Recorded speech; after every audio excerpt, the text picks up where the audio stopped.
Hello, my name is Linda, and I'm your solution lady, your coach, and your teacher.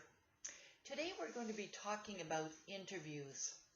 Whether you're applying for a teaching position, teaching English as a second language, for example, or you're applying for another job.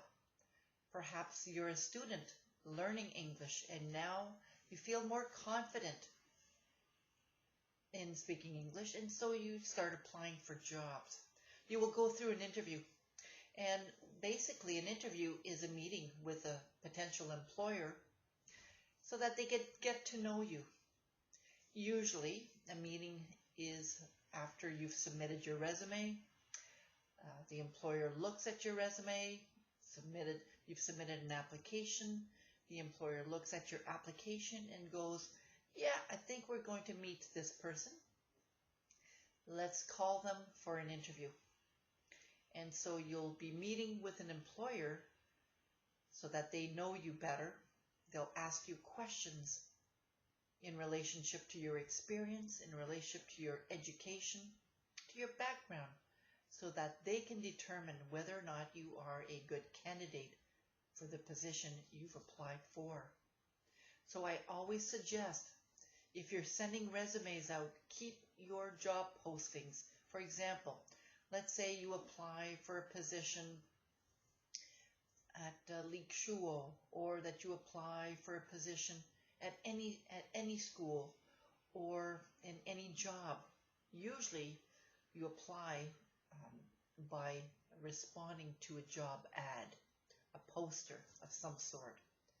Keep the position description with you on your computer.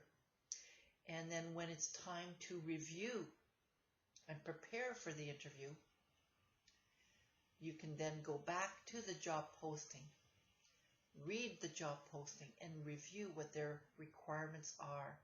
For example, maybe in the posting is clearly indicated that they want somebody with a BA, a university degree.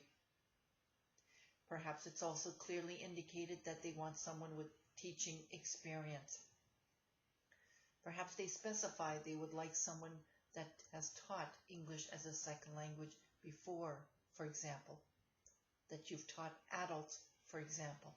Again, depending on the position, the job posting or job description will be different. So I suggest to you to keep the postings, put them on your computer, save them as a document.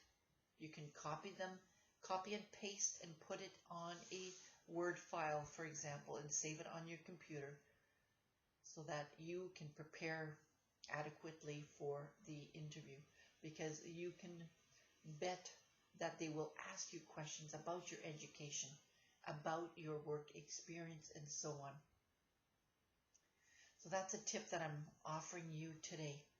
And over the next several videos, I'm also going to be providing you with more tips on how to answer interview questions, whether you're applying for a teaching position or whether you're applying for a position in customer service or for a position as an engineer. There are ways to answer questions so that you give the employers the best information that you can. And that's what I'll be doing over the next several videos. So stay tuned. And for more information on my services, please go to my website, www.lindagrobert.com. Subscribe to my YouTube channel to be updated in relationship to the new videos that I'll be putting out. On my website, you're going to find an ESL section.